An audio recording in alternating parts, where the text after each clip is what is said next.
if we don't own the technology stack of these crucial capabilities that as a country will become extremely important for us to have sovereign ownership of, the problem will become that when we'll actually get to a scenario where we are facing an adversary in real conditions, and any evolution that we need to make on the stack that was delivered to us, and if it gets denied by any reason, we will end up being not able to meet our objectives. And therefore, having that control on technology that can allow the technology to evolve based on our native local capabilities is going to be very important part of how we evolve our capabilities as a country going forward. Otherwise, we will end up facing these difficult scenarios where we have the equipment, but it is ineffective, and it will become quickly ineffective because the pace of adoption or adaptation of technologies today is becoming very fast. If you look at the loop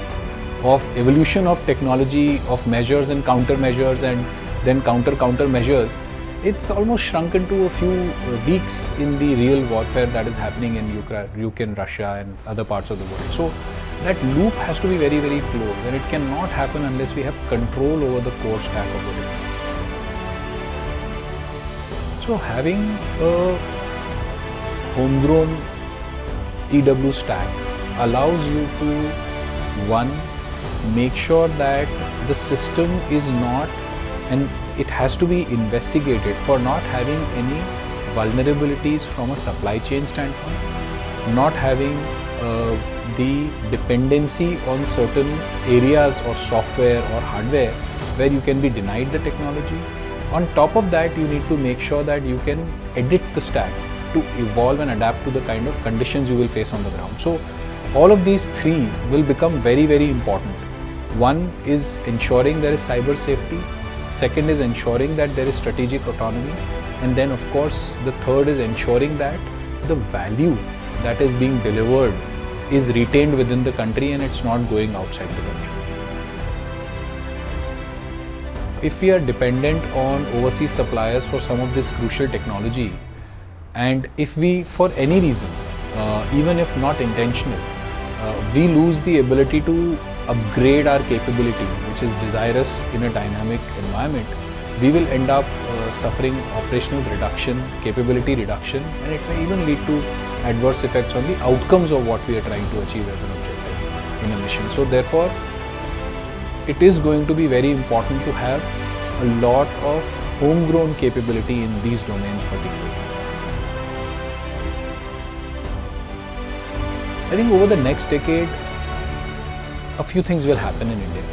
First of all, we will have a lot of fabs, and we may get the ability to own our own chips, which are designed in India, which are built in India, and can be leveraged for such uses. There will be certain nodes that we will not be building here, which may be necessary for operations that require a lot of intelligent compute to have very small systems, but nodes that will be available, a lot of local capability will start coming online.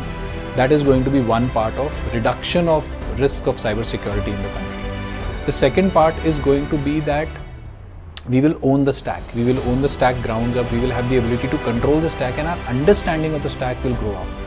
And that will allow us to achieve differentiated outcomes, that will allow us to let a lot more capability filter out to the edge.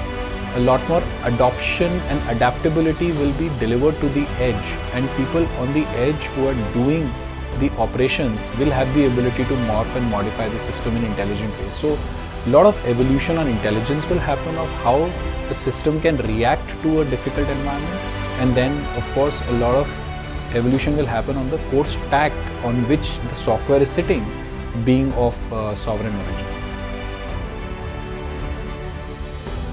The other important part of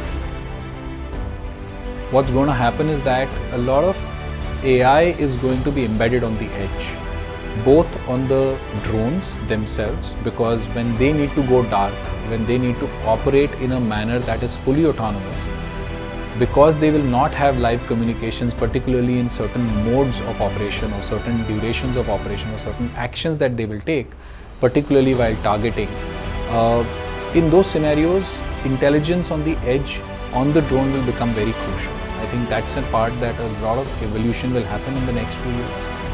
And the other part is going to be intelligence on the edge, on the ground controller, where the intelligence is going to go deeper, investigate deeper, give more discovery to the drone to track and chase and to operate with more independence and interdependence both.